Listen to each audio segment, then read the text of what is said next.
All right, good morning, everybody, and buongiorno, and welcome to another Monday morning coffee chat. I have my coffee, and I have my some friends with me today, and I'd like you to please welcome my friend Elisabetta Franchetti. Ciao, Elisabetta. Buongiorno, Sarah. Buongiorno. And Celeste, are you there? Yes, I am. And Celeste, together, Elisabetta. I'm just in the background. You're just in the background, okay. Elisabetta and Celeste run their own tour company in Florence, and it's called Unusual Tourist. Is that correct? That is correct.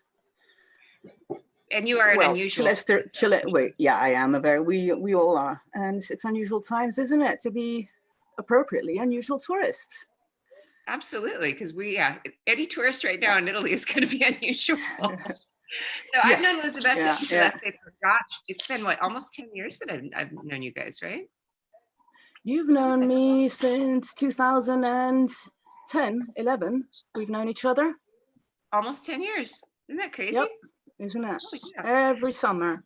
Every summer. So every summer, Elisabetta and I spend time with our family tours. She does the walk through Florence for my family tours, and we become friends. And usually we go out and hang out and have drinks. And Elisabetta is a very interesting and multi-talented person, and so we always have a good time. So I thought it'd be fun to have her on today to just give us the update and what's going on in Florence these days. So you are not in Florence. Tell me where you are. I am not in Florence. I am actually in Settignano, which is on the hills northeast of Florence.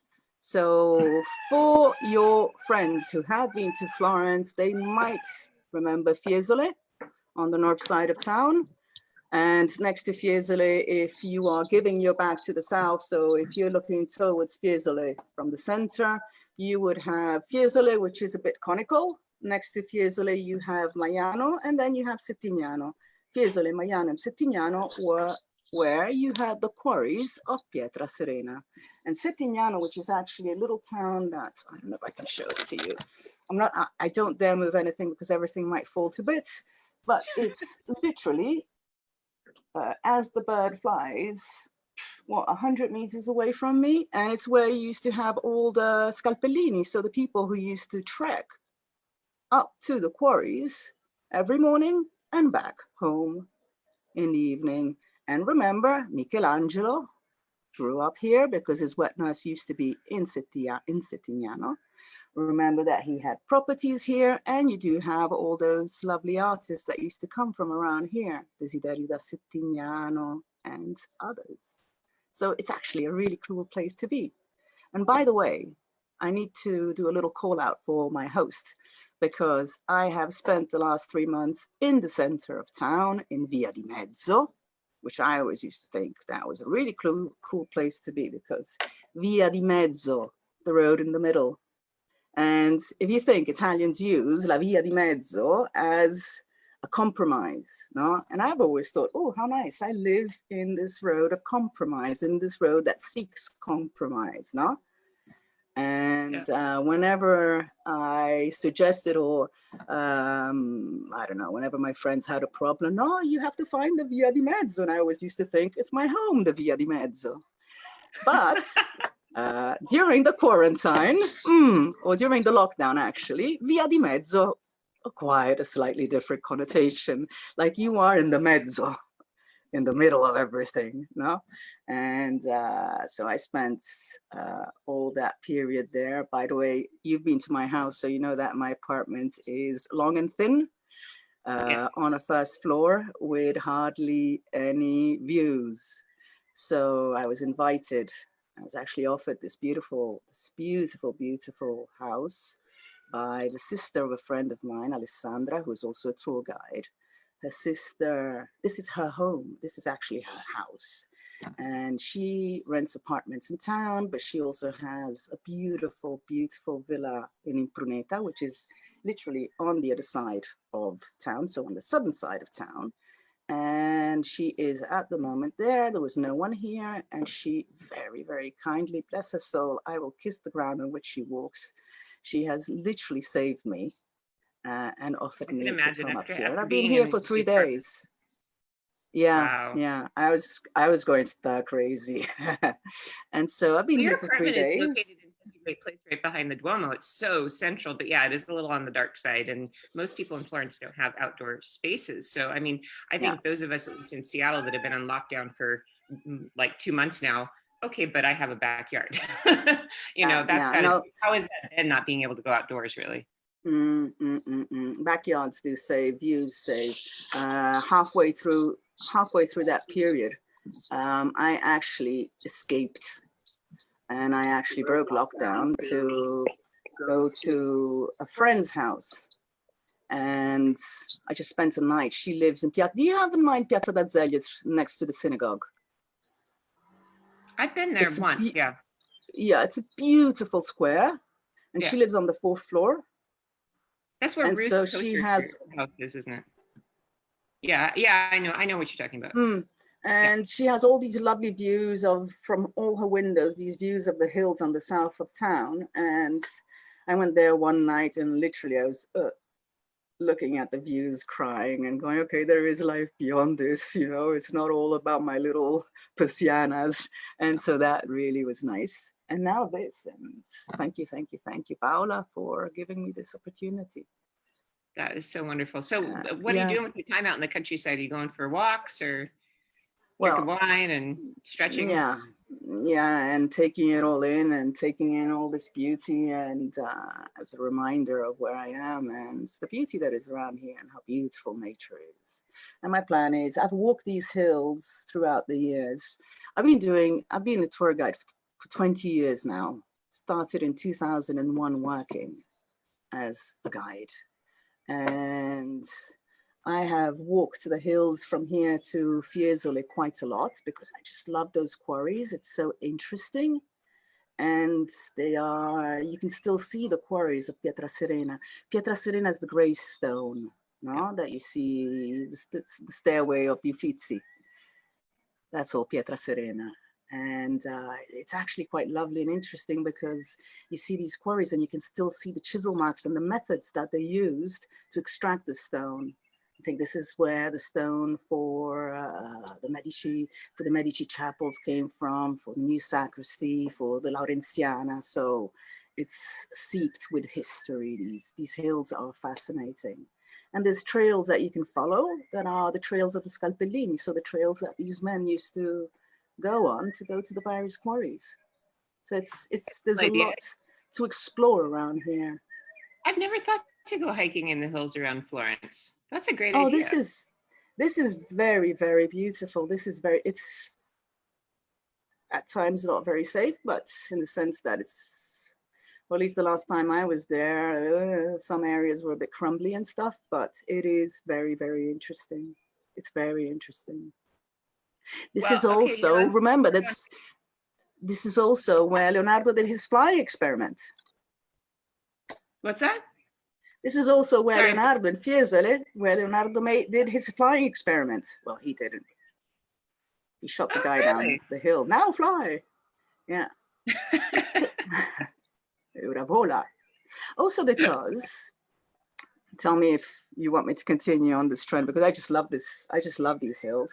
Also because next time you come to Florence, Sarah, you need to look towards the hills, look at Fiesole, and envision where you see green and trees. Up to the 1800s, all you saw was gray because there was no trees, because it was all one massive quarry. Wow, really? I didn't know that. Yeah. It's very interesting. And fun. I love Fiesole. I don't know if many people have gone out there, but Fiesole, that was one of my very first writing projects for Rick Steves, actually. It was the same year you started writing, I think it was 2000 or 2001. I was sent out with my notebook on a bus to Fiesole because they wanted to see if I could write. And so I had to go out and write a chapter on Fiesole. So that was my very first new material writing project. So I could prove that I knew what I was doing. So yeah. Obviously, that was a very successful project. I guess. I guess I'm a professional writer now, which is like, wow, that was not, I didn't see that coming. But yeah, I love that area out there. Actually, and one time I did a few years ago, a Vespa tour out to Fiesole which was hysterical. It was so much mm-hmm. fun because I own a Vespa. And so for me, they gave me the most powerful one because I was the only one that knew how to ride. And I was having a ball, but it was super scary because all of the tourists who were with us, none of them knew how to ride scooters, not one. And it was, I just kept looking behind me. I wasn't the leader. I mean, I was just there as like a guest, but holy cow, I was absolutely sure somebody was going to die. Yeah, it must have been quite interesting and challenging to partake in. There's a few people who are watching us who are asking if you could let us know what your website is for you and Celeste. It's unusualtourist.com, okay. Is that right? Yes, the website is unusualtourist.com, and that's actually Celeste who is the director of that. I collaborate in that. My website is florencecitytour.com. Yes, and one of the things that Elisabetta and I talk about often, and I think she and I agree on a lot, and this is going to be my focus going forward, is not doing the stuff everybody else does. You know, coming to Florence, everybody does the Duomo, everybody does the Uffizi and the Accademia, and then they beat it. But the thing that I think Elisabetta and I have spent a lot of time talking about is that there's so much more to do. So that's your focus. I mean, ideally, that's your focus. Well, that has always been my focus because I've always done private tours and I always believed in private tours because, well, I was born in Florence, but as you know, I grew up all over the world and I came back to Italy in 1983. When I came back to Florence was very different and there was not much traffic, there wasn't a lot of tourism, etc. And having seen, since I've been working in town, having seen the city change in the last 10 years so much, I've often had the request from my own clients who had been to Florence maybe 10 years earlier, etc. Let's go where there is no one. Or let me show you what I like of this city, which, yes, obviously will be the main sites, but also what you find in other ways, because this city is so rich, it's so interesting that you mustn't limit yourself only to those main sites. There is so much.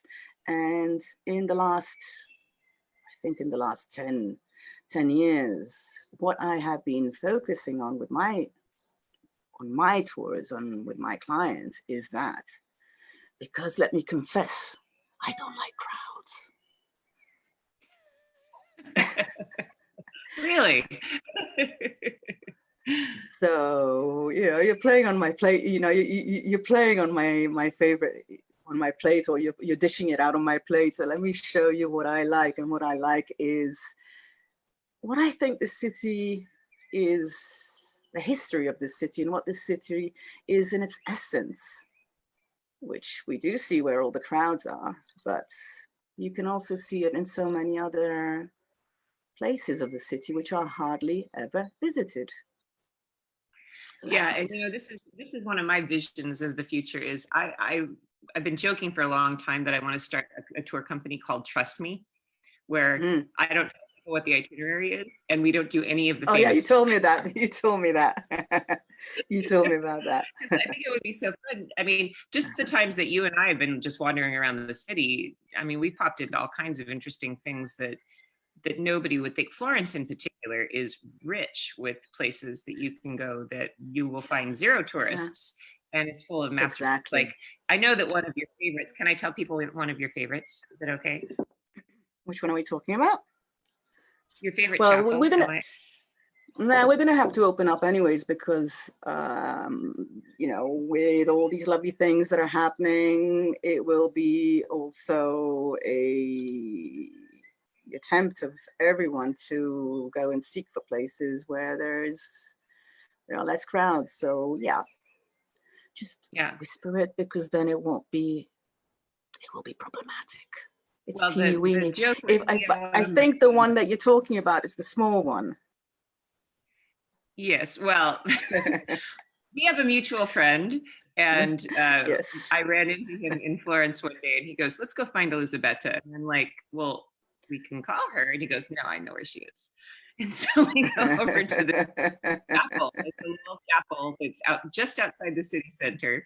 And lo and behold, there's Elisabetta with her client, which I thought was funny because we know it's your favorite chapel. So people have to come to Florence and go and see that chapel, that little jewel box for themselves.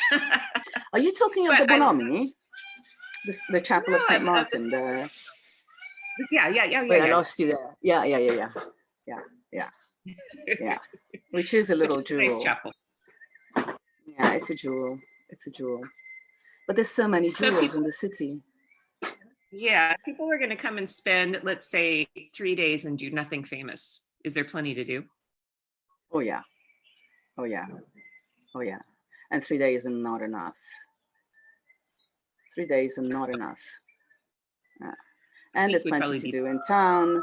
And remember, we had a conversation, I think, a couple of years ago, in which we were also talking of the non-famous cities in Italy. Yeah. You know, that whole concept, when we brought out the concept of the unusual tourist, which it was also that of, you know, going where you don't go. And you don't go because it's not the famous musts, but they are places that are seeped with history, with beauty, with things to see, with lovely people, with so much. This country is so rich, so extraordinary and rich. So yeah. So I mean, that's something maybe you and I should do. We should think about doing like a week in Florence and beyond, just doing the other stuff, because there's just so much. We used to do a week-long Florence tour years ago. I think it was 2007 that we stopped doing it, but I always enjoyed that. But what I didn't like about that tour is we spent too much time doing things that are well known. But I mean, one of my friends keeps telling me that I need to go out to Prato, spend time in Prato, for example. Prato is actually quite beautiful. You know, when you drive by in the highway, you go, do I want to go there? But the center of Prato is a little gem. It's a gem. Yeah, and this is the problem with Italy, is that I think that tourists have been herded so much into this, like, you know, queue of things. You have to go to Venice and see, you know, Piazza San Marco. You have to go to Florence and see Piazza Signoria, and you have to go to Rome. You have to see the Colosseum and the Vatican. But there's so much more to Italy. And, you know, I don't know, people have always teased me because, oh, you've been traveling for 25 years and you keep going to the same country. That's lame. And I'm like, no, you don't understand. You know, Italy. one of the comments my clients often make is, Elisabetta, it looks like you've been here. This is the first time you've been here. Or how long have you been doing this? I've been doing this for, I don't know, if in the Uffizi, I've been doing this for 10 years. And it looks like the first time. Well, you know, it is always the first time because there's always something to discover. Uffizi, look at a painting, I don't know, or anywhere in the city, there's always something to discover. And the beauty of our job is that we are always, or at least I am always, rediscovering sites through the eyes of my clients. And because there will always be that little note or that little detail, or a child might say, what's that? I go, yeah, what's that? Oh, I'd never noticed that. And I've passed on this road God knows how many times. And I had never noticed it. And that's the beauty also of the job we do, because we're constantly getting refreshed and seeing things with these new eyes. No, and through the eyes of the people we show these sites to and these places to. And there's so much to see. Yeah, there is. And I think that the great joy of my job has been that, you know, I'm a guide, but I have local guides as well. So I get to kind of be a hybrid in the sense that I just enjoy listening to you. I enjoy listening to your point of view and the things that you say, because, you know, each local guide, I know dozens of local guides in Florence, but what's fascinating is each one takes a completely different perspective because of their particular personality or passion. So you're particularly interesting, I think, because you're such an international person, like a hybrid of many cultures. Would you mind sharing a little bit about your upbringing, just because I think it's fascinating, all the places you've lived? How many countries have you lived in? Oh, I haven't counted them. I don't know, 10, something like that. Lived. My dad, okay, let's explain. My dad worked for the UN, so for the Food and Agriculture Organization. And so when I was, I think, 4, we left for Brazil. You saw that post that I did on where you have my sister and I, and we were in Brazil. So when I was 4, I think we left for Brazil. Then we went to Haiti. Then we went to Guatemala. Then we had a little intermezzo in Nicaragua. Then we went back to Guatemala. Then we went to the Philippines. Then we went to Chile. And in each country we lived, except for Brazil, where we lived for 4 years, we lived for 2 years, more or less 2-3 years. So I went to the local schools up to a certain point where there were schools. If there weren't schools, for example, in Haiti, it was correspondence schools. So homeschooling in a way, because there was no possibilities. Then I went to Brazilian school, to French school, to American schools, Italian schools. I'm a bit of a confused little schooled person. And as I mentioned in that post, my parents, and I think the engine behind that was my mom. My mom is an avid traveler. And I think my mom was the engine behind my father taking that job, because her father used to work for the UN. So she had grown up traveling. And so I think she was the engine behind everything. And at any occasion, it was road trip. We are going here, we're going there. We were never, ever in one place. We traveled throughout the whole of Central America, camping, in little local inns, nothing fancy. We traveled throughout Chile. I traveled independently then on my own, Africa, North, South America. I just came back from Japan. When you were doing your tour in Egypt, I was in Japan. Oh man, we should have coordinated. We could have met you in Japan. Oh no, we talked. Yeah, actually, I talked to you about that. I was thinking we could have. Yeah, that was an interesting trip. I'm sure. Yeah, I need to get all your interesting information on that. I'm quite curious because we haven't really spoken about that yet. I was just thinking as we're talking, I'm thinking that maybe we should have a little private happy hour, online Zoom happy hour, and we can invite some of our mutual friends. yeah, that would be fun. To catch up on, sister, let me tell you. Yeah. Anyway, how was that? Would be fun. Like it? Excuse me? You like Japan? How'd that go? Oh, I love Japan. I really loved Japan. I really loved it. So I'm actually quite fortunate because I went to visit a friend in Tokyo, and she's Japanese. So stayed a bit of time with her in Tokyo, and then for 2 weeks I was with another friend who is a mosaicist, who's a Florentine mosaicist. And the 3 of us are really good friends, and Tomoko, the Japanese, had been inviting us forever. I think she was inviting us, but not really expecting us to go. And so finally we decided, we're coming. If you want, we come. And so we went, and it's lovely, lovely trip, lovely country, very easy to travel and extremely easy to travel.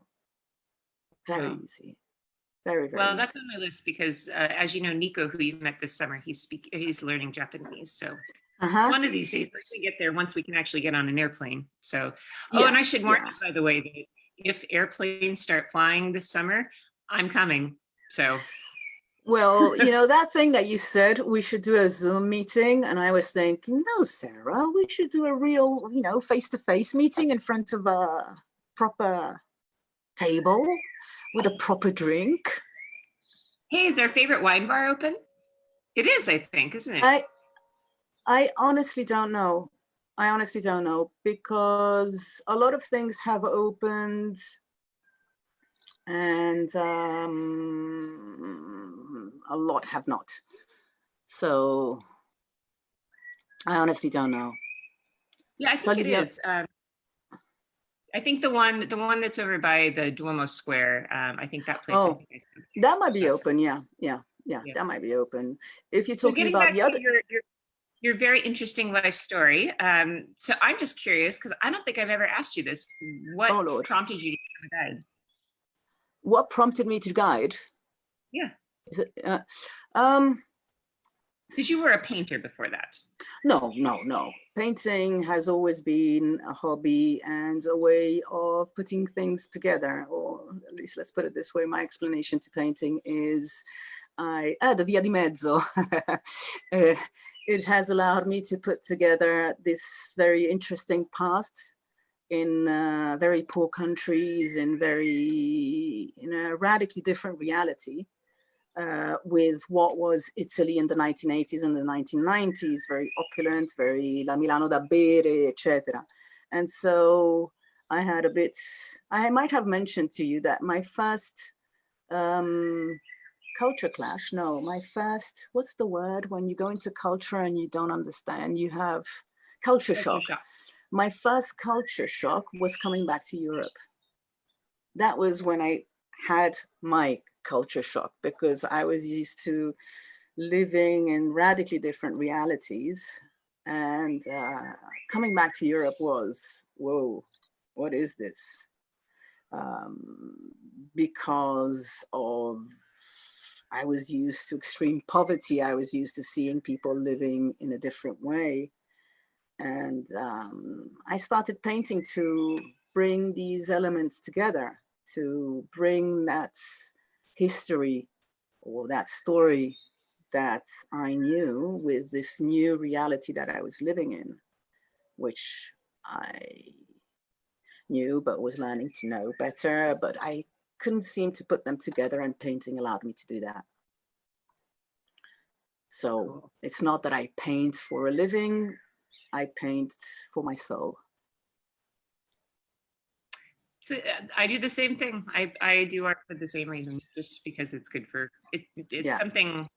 I was started doing that last year when I was going through some personal stuff, that I just took I think I showed you, I was taking watercolors with me everywhere. And every time I would just park the group and I'd grab my watercolors and I'd go find a curb and sit on a curb and just paint whatever I saw. Because what I found in doing that was it just calmed me. It just reset my brain in a different way. And also gave me the opportunity to sit and deeply study what I was looking at. And every single one of those places I painted last year, and I painted those little postcards. Those are the strongest memories of my year last year. Yeah, I can imagine that. Yeah. So anyway, but the question was, why did you become a tour guide? Oh, yeah. Why did I become a tour guide? It was actually quite casual, in the sense that I started because a friend of mine had said that a company was looking for tour guides. Well, wait, watch out, accompagnatori. You remember how finicky we are in Italy about tour guides, okay? So was looking for accompagnatori, and these guys specialized in cooking lessons, wine, and stuff like that. And so let's say the first part of my guiding career, or accompagnamento career, was working around wine and food. And then I started working for a very high-end wine tour company. And then gradually, I did the course to become a tour guide, not accompagnatore, in Florence. These are very, very specialistic little things of Italy. And so it was nearly casual. I think it really worked for me, because as I reflect and as I think, especially in those 2 months of lockdown, I was thinking of all the people I met and I have met throughout these years and this job. I think the fact that I grew up in so many countries, the fact that I have seen so many different realities allows me to connect to people in a quite unique way. And so I see myself very much as someone who mediates via di mezzo, who mediates between cultures, who tries and explain what you are seeing, maybe also through not the purely Italian point of view or gaze, but rather also through another gaze. And it was casual, but it worked. You know, it's interesting you talk about that, because I think that you and I, one of the things that I appreciate about you, and I feel like we have a connection on, is this cultural chameleon aspect. Mm-hmm. Because I've spent, my dad is from Europe, and I've spent a lot of time traveling and working as a tour guide and meeting all kinds of different people all over the world. And I've always found that I am attracted to forming bonds with people like that also are either expats or have a broad experience of the world like that.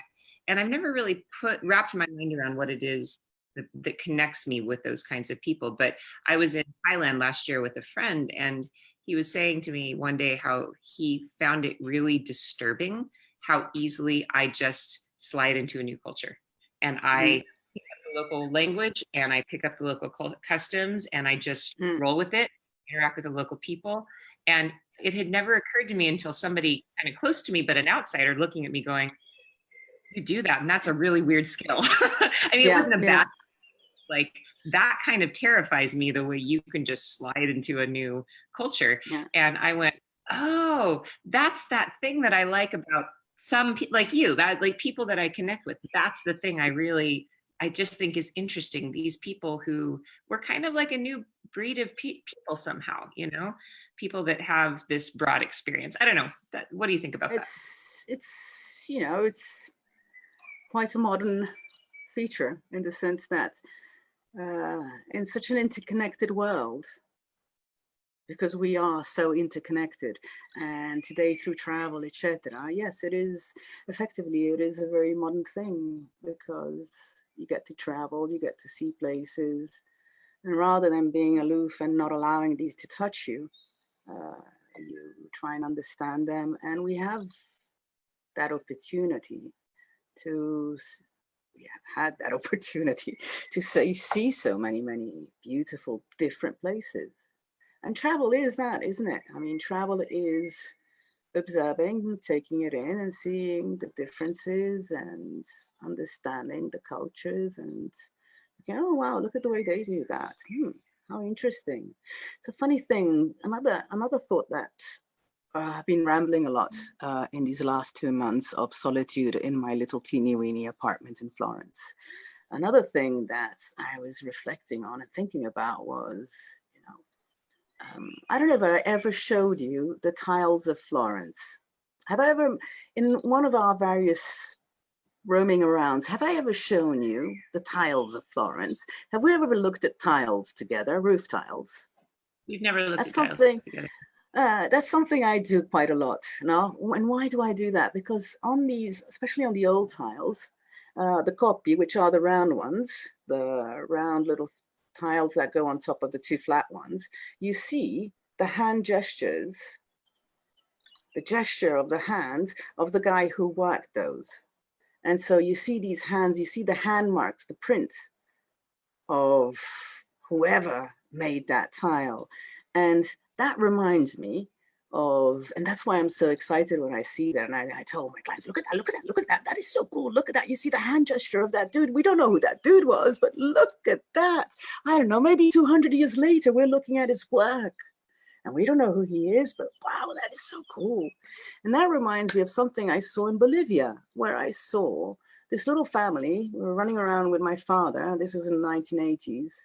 Near Cochabamba, and we were roaming around, going somewhere with him to some project of his. And on the road, there was this family who was making adobo, brick adobo, and they were making tiles.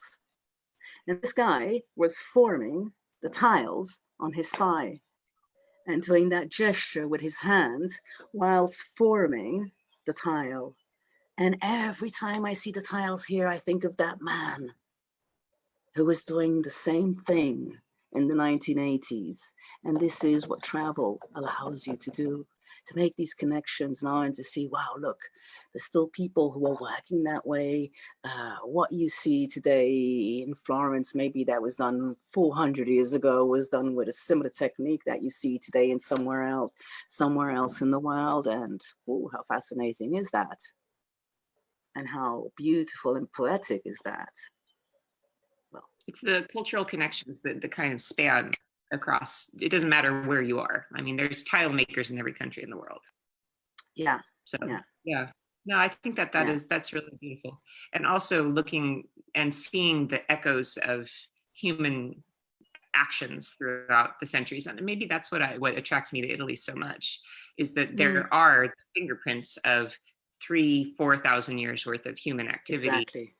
Which we don't really have here, obviously, but I mean, I think there's something very comforting about walking down a street that you know that people have been walking down for. I mean, Via di Mezzo has been there 1,000 years, more than that. So Via di Mezzo has been there quite a long, yeah. Kind of, and it is quite comforting now to walk through these cities and say, okay, this has survived, I think of Florence now, this has survived as we see it, more than 2,000 years. No, it gives you a sense of comfort and, okay, that's good. And Florence in particular, your situation where you're sitting right now, this for me feels particularly comforting, in that I'm thinking about Via di Mezzo. I see you in Settignano, and that brings us to 1347, 1348, and the Black Plague, and all of and Boccaccio, and all of the events surrounding the Black Plague, which were very, very dark years. But Via di Mezzo persists, and it's still there. And beautiful things happened after the plague, and there were actually a lot of positive things that came out of the plague. So I don't know. For me, that gives me some perspective on our current situation.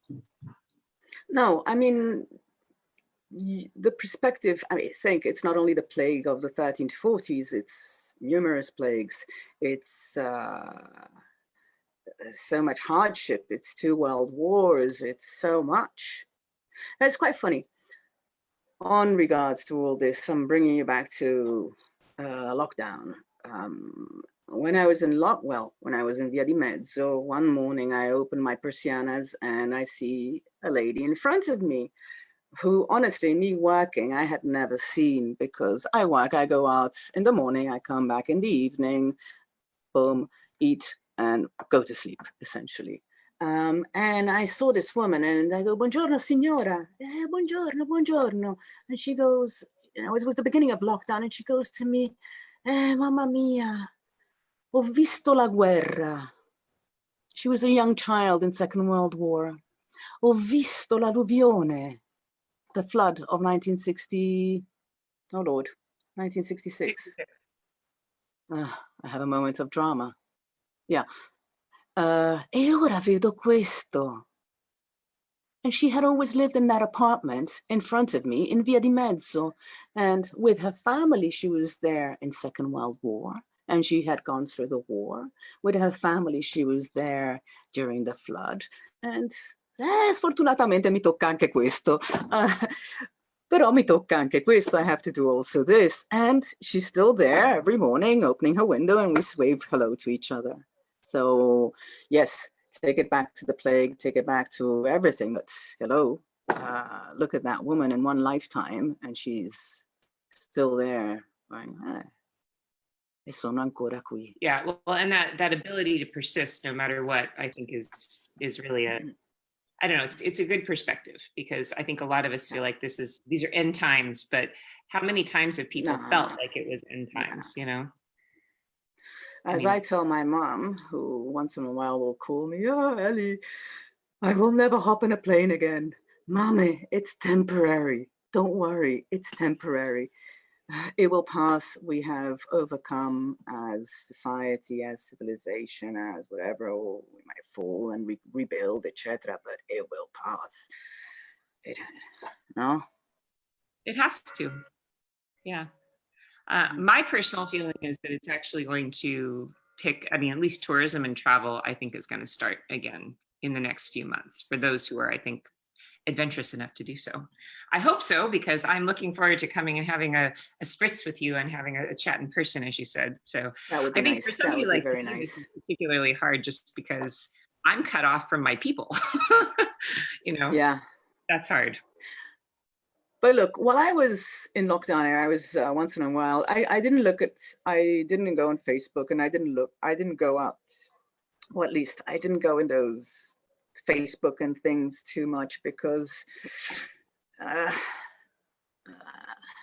a certain point, I spent all that time alone in my apartment, and at a certain point, this video became a bit frustrating for me, because you see people in video, but you can't touch, and I'm very touchy, as you know. I'm a very, very touchy tour guide. I love touching people. I don't know, it just comes spontaneous. And so, but once in a while I would see your garden and I go, blimey, Sarah, enjoy that. And your kids and all the nice things you were doing. I mean, you've had some wonderful times, I think, with your sons and doing things together. And that's impagabile. It is. And when I brought them, and you met them last summer, and when I brought them, part of the reason I brought them last summer was that I just felt like I'm away too much, and I wanted them to start getting involved in my travel life. So that was because they can do that now, they're of the right age. And I was thinking about that the other day, how in January I was very tense because I had so much scheduled for this year that I just was tense about not having them with me. So I brought them to Thailand with me, just as in anticipation of that, thinking, okay, I can take them to this because it's during a school holiday and at least we get this time together. So in a way, for me, having this forced time out has been sort of like a relief, in that, my older one is going to be out of here in 2 years. He's going to be in college in 3 years. So yeah, it's precious time. And you echo a bit what, and I'm going to bring out Celeste a second, what Celeste was mentioning to me the other day. We're talking about how different the experience was for both of us. And she was home with her family, and she said, I have cherished every single moment of the time I have spent with my daughters in this period. And I am so happy of this situation, that this has allowed me to spend this precious time with my daughters before they move off and they do their own things, etc., etc., etc. So it's I'm all alone. You are so not all alone. You've got so much. No, I have been very, very lucky. I am very, very lucky. Look at where I am, and I am very lucky. I'm very lucky. I was very sorry. Oh no, just go ahead. No, go for it. I was just going to say, for the people who are watching out there, if they want to come to Florence in the future, and they want to get a taste of the Florence you and I enjoy, because you and I enjoy a very different Florence than the Florence the tourists enjoy, because you're a local and I'm a quasi-local. So how is it that we can, if somebody is coming to Florence, what do you think is the best strategy? Is there an area people should go and investigate? How can they kind of get the real experience rather than the touristic experience? We have to see now. That's a bit difficult to say at the moment, because we have to see how the local government is going to, and what they're going to implement. Okay, so what is going to happen is a bit changing, and I don't feel comfortable. Well, obviously I go into town, etc., and I try and suss out what's going on. But at the moment, it's very difficult to say. For sure, I will continue looking for places that are that have that genuine feel to it, and not feel, but that essence to it that I think is Florence. So I will keep on looking for my family-run restaurants, for the shops that are, where you see those people with that really are Florentines. They want you to taste that. They want you to eat that. They haven't sold their souls, and they are still adamant in giving and showing and producing that. So I am going to, it's all a bit of a reset, Sarah, because we don't know. It also depends on local government. What are they going to implement? Are they going to allow, or is it going to go back to what it was? If it's going to go back to what it was, then I know exactly where I am not going to go, or at least where I'm going to go, but which ways I'm going to take and which roads I'm going to take to go there. Okay. Will it be a reset also of how are we going to see the city? I hope people will come to Florence and spend much more time rather than 3 nights in Florence, spend more time in Florence. It deserves it. Well, I think that for me, I feel like that's the reset that's going to happen in the short term. And that's why, for next year, I'm planning the tours that I'm going to offer are all going to be staycations. They're all going to be sitting in one place or staying longer in each place or staying in the countryside, because I'm also just really against the way tourism has been. And I think maybe I'm just an eternal optimist, which tells you that I'm not very European because I'm so optimistic all the time. But my eternal optimism is that this is a chance for places like Florence to kind of take a breather and go, okay, it's not what is tourism, what that has been imposed on us, what is the tourism that we want? And how is it that we can be in a way that's compatible with our lifestyles? So the Cardinal of Florence, Bettori, said in his on Sunday, he brought a similar concept. Now, I am probably totally misquoting or whatever what he said, but the gist of it was the city mustn't be a city that you consume or is going to be consumed, but rather a city where you focus on people, on its history, on its philosophy, on what it has as essence. And not only Florence, also many other Italian cities, also many other European cities that have such interesting, complex histories, but have been consumed. Yeah. Like fast food. Well, and the people that consume them like that don't actually understand those cities at all. I mean, I would argue that I've learned more about Florence sitting at your kitchen table than I ever have walking through the,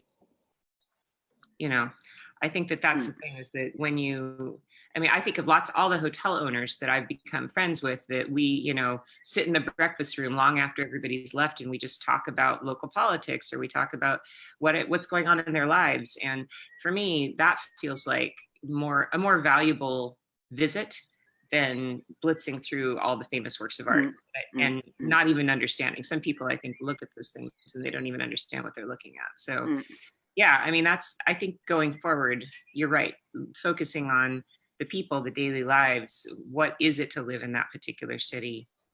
I've told you what my dream is, right? My dream of when the kids leave home. Have I told you? No. Okay, so yes. I think I know what you. Yes. Yeah, I think I know. Fantasy is that in the off season when I'm not working, what I want to do is that every November, December, January, February, I want to move to a different city every year, and I want to rent an apartment.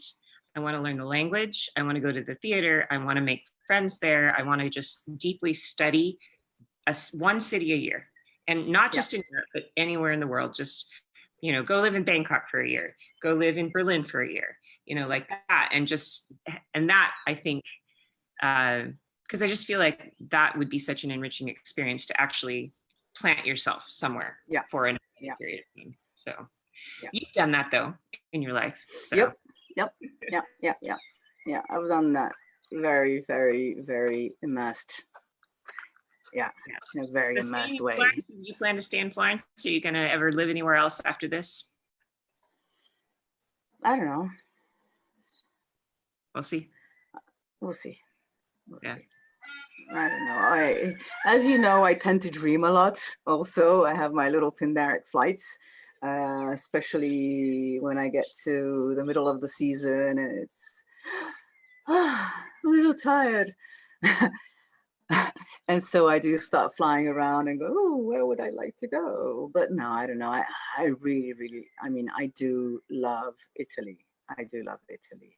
And it is, this whole period has also made me see my fellow Italians in a different way. I am actually quite proud of what I've seen happen in this country in these last 3 months, and behaviors and sense of responsibility and of others.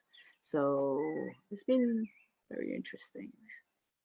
I'm not actually surprised about the way the Italians have responded and the solidarity they show and the way they take care of each other, because I think I was actually quite surprised. Were you? I don't know. I feel like Italians take care of each other. The civic sense. What surprised me is the sense of senso civico, which, you know, I always see Italians as very anarchic in a way and doing their own thing. And it actually surprised me that they came together in this way. It really surprised me. I mean, I am so proud of Italians because of what they did and how they did it with this. Yes, and the coming together obviously is part of the culture and it's part of the background and the helping each other and the solidarity, etc. But seeing it like this, a whole nation deciding to stop and adhering to it, more or less 80% of the population with rigor and determination was, wow, chapeau. Well, I've seen it before. You know, I've seen Italy unite very strongly together before, you know, every 4 years during the World Cup. But this is, yeah. And on that off, I want to thank you so much, Elisabetta. This hour has flown by. I feel like we just started talking, so it's always such a pleasure to talk to you. I just wish we were having our spritz. Can I make a comment? Can I make an extra comment on the Corona Monologues? Go ahead. On the Corona Monologues, which I am still waiting for you to send us something. Hello. Corona Monologues. Oh, I forgot about that. Yes. No. Shame. About that. Yeah. So we're still waiting for you. No, go ahead and talk about it. Talk about it. Tell people what. The Unusual Tourist, and actually Celeste, who is Filipino, and The Unusual Tourist is producing the Corona Monologues. We decided to do something that was a bit unusual, not your usual tourist, but rather ask women throughout the world who we know to write or make a video or whatever they wanted of their creative selves and present something that of a minute and a half, more or less, connected to their experience of lockdown. And we've received a lot of material. Celeste, who has in her previous career was a performer in theater, is always connected to theater, is always performing, etc. And the idea was to bring these pieces together and make a theater piece of it, show it in a theater, hopefully in autumn, stream it online, and everything is also to fund, and it's to collect funds for women at the grassroots level in the Philippines. So soul earners, women who are trying to make a living in that will have an even harder time. And so we found this association in the Philippines that is connecting to these women and will then give these funds to selected women to help them, and then show us how that money was spent, what these women managed to create. I was thinking of like micro economy or things like that. No, and try and help these communities with all our creative energies, etc. Sarah, we're still waiting for you and for your lovely contribution. Oopsie daisy. Still waiting. Just remind me. You know, I've got a million balls in the air. So just ping me and remind me and put me on a time schedule. So how about let's make it by Friday? I'll try to get that to you because I have some ideas. Okay. I'm still in lockdown. Actually, I'm doubly in lockdown because I'm on lockdown. Yes, you have too. Yeah, I'm on lockdown for the coronavirus, and I'm also on lockdown for the riots in Seattle. So you have no excuse. So you got to present us with something. Well, my friend, it has been absolutely lovely to have you. Thank you for coming. I know that being on camera is maybe not your most exciting favorite thing ever. So you guys have to understand, Elisabetta, I feel like I dragged her kicking and screaming to do this because I know that she doesn't like the whole camera thing.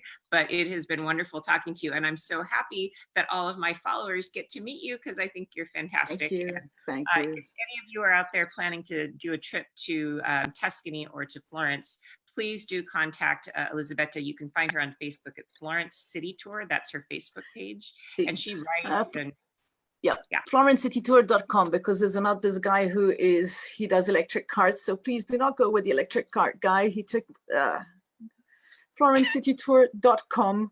That's me. Not electric carts. I don't do electric carts. Oh, all right. Lord. Okay. And the unusual tourist. Well, and if you go with Elisabetta, I can guarantee you will have a good time because you're really stinking funny. So yeah, I think that would be a great choice for anybody who's going there. So thank you very much, my friend. I will speak to you later in the week about your project, and I'll be sure to also to share that with all of you guys out there watching when that project develops, so you all can check that out and help to support a good cause of women in the Philippines. So, all right, buona serata. Have fun in Settignano, listening to the peacocks in the background. Yeah. You take care, huh? Take care. Vediamo presto. Ciao. A presto. A Ciao, presto.